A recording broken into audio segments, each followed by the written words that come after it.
31 दिवस झाले. 31 दिवस झाले. 31 दिवसात किती स्प्रे दिले? बागेचा फिगर आपण बघतोय. 5 स्प्रे दिले. वही आहे? होय होय आहे. दाखवता? होय होय दाखवा. M45चा.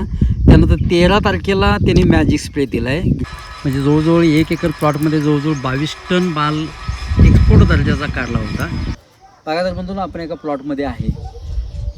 सबकेन कसं करावं आणि काड्या कुठं आणि किती कशा ठेवाव्यात या विषयावर आपण चर्चा करण्याचा प्रयत्न करतोय. ह्यासाठी बागेला एक 5 लिटर ग्रीनफर्ट आणि 1 लिटर सल्फ्युरिक ॲसिड ड्रिपमधून द्यायचं. 30 दिवसाच्या आत बागेत त्यांनी तणनाशकाचा वापर केलेला आहे. म्हणजे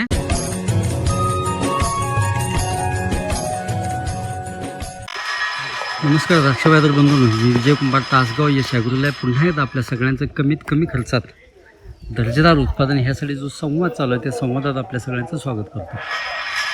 बागायदार बंधूंनो, आपण आज पोपट पाटील हातनूर ह्यांच्या प्लॉटमध्ये आहे. गेल्या वर्षीसुद्धा ह्यांनी अत्यंत चांगलं उत्पादन काढलं होतं. म्हणजे जवळजवळ 1 एकर प्लॉटमध्ये जवळजवळ 22 टन माल एक्सपोर्ट दर्जाचा काढला होता. अगदी 60 रुपये किलोनं माल दिला. अत्यंत चांगले पैसे झाले. अगदी साध्या आपल्या STPवर आणि पाईपवर ह्यांचं औषध मारण्याचं काम असतं. अत्यंत कमी खर्चात म्हणजे 1.5 ते 1,60,000 रुपयेपर्यंत ह्यांनी औषधाचा आणि खतांचा खर्च केला आणि त्याच्यापेक्षा कमी पैशात सुद्धा द्राक्षेती करता येते हे त्याने आपल्याला सगळ्यांना दाखवून दिलं. सध्या त्याचा प्लॉट बघतोय आपण. प्लॉट हा सबकेनचा पहिला शेंडा मांडण्यासाठी कसा असावा, म्हणजे नेहमी जी आपण चर्चा करत होतो की काडीचा शेंडा किमान 8 ते 9 पानापर्यंत वाढला पाहिजे. बगलफुटी ह्या अत्यंत चांगल्या पद्धतीनं चालले लागलेल्या पाहिजेत आणि अशा स्थितीतच आपल्याला प्लॉटचा पहिला शेंडा सबकेनचा मारायचा आहे. अन्यथा आपण पाठीमागच्या व्हिडिओमध्ये चर्चा केली होती की जर आपण शेंडा चाललेला नसताना जर सबकेन मारण्यासाठी जर आपण बाग थांबवली तर मात्र बागेचं सबकेन उचलत नाही. या प्लॉटमध्ये बघतोय आपण शेंडा अत्यंत चांगला चाललेला आहे आणि बगलफुटी ह्या अत्यंत चांगल्या निघायला लागलेल्या आहेत. म्हणजे शेंडा अगदी 9-10 पानावरती गेलेला आहे आणि पाठीमागे येऊन आता 1 2 3 4 5 6 पानावरती शेंडा मारायचा आहे.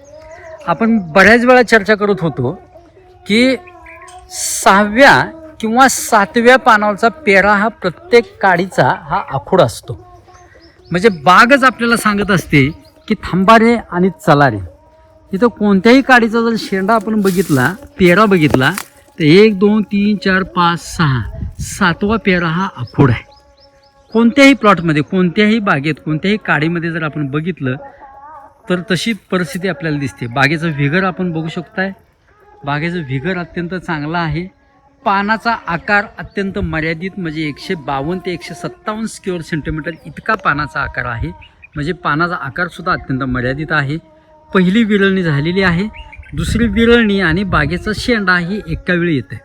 बघा मित्रांनो, स्टेज लक्षात घ्या आणि ह्या स्टेजला बागेचा आपल्याला शेंडा मारता आला पाहिजे. बागायदार बंधूंनो, आपण एका प्लॉटमध्ये आहे. सबकेन कसं करावं आणि काड्या कुठं आणि किती कशा ठेवाव्यात या विषयावर आपण चर्चा करण्याचा प्रयत्न करतोय. इथं सबकेन करत असताना खालच्या बाजूचे जे डोळे आहेत ते सगळे काढून टाकण्याचा प्रयत्न करा. म्हणजे ही जी शूट आहे इथं एकही पान ठेवण्याची आवश्यकता अजिबात नाही आणि ही जी शूट आहे हिला चांगली मदत होते शूट वाढण्यासाठी. हे सगळं काढून घ्या आणि ही शूट चांगली वाढवण्याचा प्रयत्न करा. अजून एक गोष्ट, हे ज्यावेळी करतो त्यावेळी बागेचं टोपण होण्याची शक्यता जास्त राहते. ह्याचा अर्थ सरळ आहे की बागेला एकतर पोटॅश कमी किंवा थ्रिप्सचा अटॅक किंवा न्यूट्रिशन अनबॅलन्स असणं हा सगळ्यात महत्त्वाचा मुद्दा. हे तर बागेत थ्रिप्स नाही आहे, पोटॅशची सुद्धा आत्ता गरज नाही आहे. ह्याचा अर्थ सरळ आहे की शेंडा मारल्यानंतर बागेचं टोपण फडदिशी होतं. ह्याचा अर्थ न्यूट्रिशन बॅलन्स कमी आहे. ह्यासाठी बागेला एक 5 लिटर ग्रीनफर्ट आणि 1 लिटर सल्फ्युरिक ॲसिड ड्रिपमधून देण्याचा प्रयत्न करा. त्याचवेळी पानदेट परीक्षण करून निर्णय घेण्याचा प्रयत्न करा. अन्यथा बागेला असं टोपण होण्याचं प्रमाण जास्त वाढतं. पुन्हा हितं बागेच्या सगळ्या आपण शेंडे मारलेले आहेत. हितं मात्र बागेची सरळ काडी आहे. पेऱ्यातलं अंतर अगदी मापात आहे. हितं ह्या काडीला मात्र आता सरळच ठेवण्याचा प्रयत्न करायचा कारण बाकीच्या काड्या जवळजवळ सगळ्या आपल्या सबकेन झाल्या. आणि कुठंतरी जे 4 ते 5 काड्या झाडावरच्या आपल्याला ह्या बाजूला बघू शकता, कुठंतरी एखादी काडी आपल्याला राहिलेली दिसते, तर ही काडी सरळच ठेवायची, बाकीच्या काड्या सरळ ह्या उभ्या रेषेत. आपण पाठीमागच्या व्हिडिओमध्ये बोलण्याचा प्रयत्न केला की उभी काडी अत्यंत महत्त्वाची. ह्यानं काय होतंय की जो पडणारा सूर्यप्रकाश आहे तो डायरेक्ट प्रोटीन मासवर पडतो आणि अत्यंत सूर्यप्रकाश आणि फॉस्फरस ह्या 2च घटकांच्या मुळे आपल्याला बागेत सूक्ष्मघट निर्मिती होत असते. हे गोष्ट पक्की लक्षात ठेवा. बरेच बागायतदार सकाळी अनेक जणांचे फोन झाले की अनेक वेगवेगळ्या प्रकारचे केमिकल्स मांडण्याचा प्रयत्न करत आहेत. बागायतदार बंधूंनो, फॉस्फरसची लेवल अत्यंत चांगली ठेवा आणि कॅनॉपीवर पडणारा सूर्यप्रकाश हा प्रोटीन मासवर म्हणजे बागेच्या डोळ्यावर पडणारा सूर्यप्रकाश डायरेक्ट ठेवण्याचा प्रयत्न करा. तुफान रिझल्ट्स आपल्याला ह्या 2 नैसर्गिक घटकांच्या मुळेच मिळतात. याला पैसे खर्च करण्याची अजिबात आवश्यकता नाही आहे. अत्यंत महत्त्वाच्या गोष्टीवर आपण चर्चा करण्याचा प्रयत्न करतोय ते म्हणजे हे स्टेम ओलांडे. आपण ओलांड्यावर इथं काड्या ठेवल्या, अत्यंत सुंदर आणि चांगल्या पद्धतीनं काड्या ठेवल्या, परंतु हा जो भाग आहे ह्या भागावर मात्र एकसुद्धा काडी नाही आहे. ह्यानं होतंय काय, आत्ताच सकाळचे 9 वाजलेत तरी हा ओलांडा इतका तापला आहे. म्हणजे सकाळी 6, 6:30, पावणे 7 वाजल्यापासून ऊन प्रचंड पडते. मग हा हळूहळू 1, 2, 3, 5 इयर्समध्ये हा उडी होत जातो आणि आपल्याला अपेक्षित उत्पादन पुढं मिळत नाही. ह्यासाठी कुठल्याही परिस्थितीत इथं 1-2 काड्या, आता यंदा ह्या प्लॉटमध्ये काड्या नाही आहेत, परंतु पुढच्या वर्षी तरी ह्या प्लॉटमध्ये काड्या ठेवण्याचा प्रयत्न करा, जेणेकरून 1-2 काडी इथं राहिली की दिवसभराचं पडणारं ऊन हे आपल्या ओलांड्यावर डायरेक्ट सनलाईट न पडता त्या पानावर पडेल आणि एखादी काडी 1-2 आणि ह्या बाजूला आणि 1-2, 4 काड्या जर इथं ठेवल्या त्याचं उत्पादनही आपल्याला घेता येतं. स्टेम जे असतं ते दिवसभर आपल्याला जे ऊन पडतं ते कोणत्या ना कोणत्या स्टेजला किमान 2.5, 3, 4, 5 तासासाठी स्टेम सावलीत जातं. ह्यासाठी ही बाजूसुद्धा आपली दिवसभर उन्हात तळते, ती तळली नाही पाहिजे. अशासाठी एवढी काळजी इथून पुढच्या काळात घेण्याचा प्रयत्न करा. नमस्कार रक्षबादर मित्रांनो, बागेत तणनाशक मारावं कधी ह्या विषयावर आपण बऱ्याच वेळा बोलतो.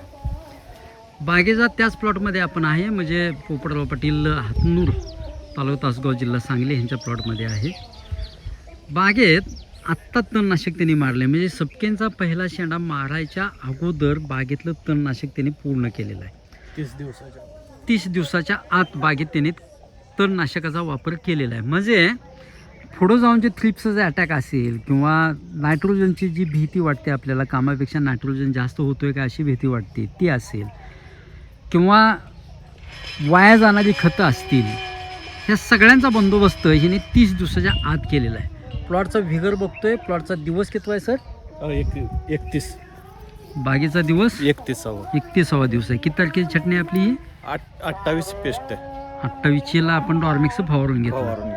छान. आज 29 आहे, म्हणजे हां बरोबर 30वा दिवस आजचा आहे. 31वा दिवस आहे. 31 दिवसाचा व्हिगर आणि प्लॉटचे आणि पाठीमागच्या वर्षी काढलेलं 22 टन उत्पादन आणि बागेची मुळाची स्थिती, घेतलेली काळजी आणि योग्य वेळी योग्य काम केल्यानंतर कशा प्लॉट तयार होतात ह्याचे जिवंत उदाहरण आहे. ह्यासाठी 30 दिवसाच्या आत कोणत्याही परिस्थितीत तणनाशकाचा वापर करावा. त्यानंतर 60 दिवस होईपर्यंत बागेत कोणतेही तणनाशक वापरू नका. त्यानंतर सूक्ष्मघट निर्मिती होईल आणि त्यानंतर मग काम आपल्याला करता येईल. बागेचा व्हिगर आपण बघतोय, बागेची कळा बघतोय, बागेतलं एकूण व्यवस्थापन बघतोय. गेल्या वर्षीचं उत्पादन ह्या बागेत होतं एकरी 22 टन, 60 रुपयानं बाल दिला होता. अत्यंत चांगले पैसे बागायतदाराचे झाले. यंदासुद्धा बागेचा व्हिगर आणि बागेचं एकूण काम आपण बघतोय. हे बागायतदार आहेत. तुमचं नाव सांगा. लक्ष्मण गणपतराव पाटील, पोपटदादा म्हणते. हां, मोबाईल नंबर? 97 66 66 61 24. छान. गेल्या वर्षी किती खर्च कमी आला होता? भरपूर कमी आलता खर्च. म्हणजे किती खर्च केला होता अंदाजे आकड्यात सांगा. आकड्यात एक टोटल 1.5 लाख रुपये केला असेल. 1.5 लाख रुपये खतं, औषधं आणि हो. सगळं शेणखतासहित. सगळं छान. यंदा ही जी स्टेज आहे, बागेला दिवस किती झाले? 31 दिवस झाले. 31 दिवस झाले. 31 दिवसात किती स्प्रे दिले? बागेचा फिगर आपण बघतोय. 5 स्प्रे दिले. वही आहे? होय आहे. दाखवता? होय दाखवा.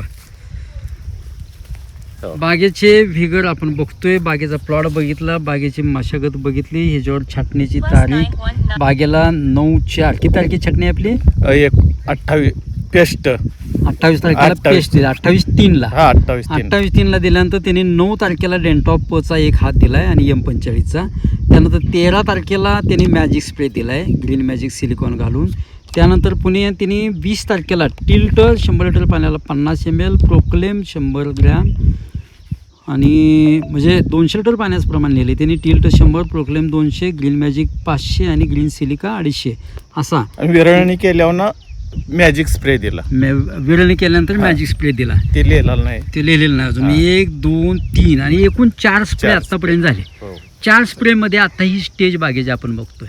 विनाकारण औषधांचा खर्च आणि विनाकारण खर्च करण्यात अर्थ अजिबात नाही आहे. पानाचा आकार, पानाची टोपणं अजिबात नाही आहे. गाडीचा पहिला शेंडा मारायला आलेली बाग आहे. बागेला 31वा दिवस आहे. बागेदार मित्रांनो, आपण प्रॅक्टिकली बोलतोय. कमीत कमी खर्चात दर्जेदार उत्पादन हा जो आपला स्लोगन आहे ते बागायतदार सार्थ ठेवण्याचा प्रयत्न करत आहेत. आपण सर्वांचे खूप खूप धन्यवाद आणि कमी खर्चात चांगलं उत्पादन काढण्याचा प्रयत्न करा. धन्यवाद.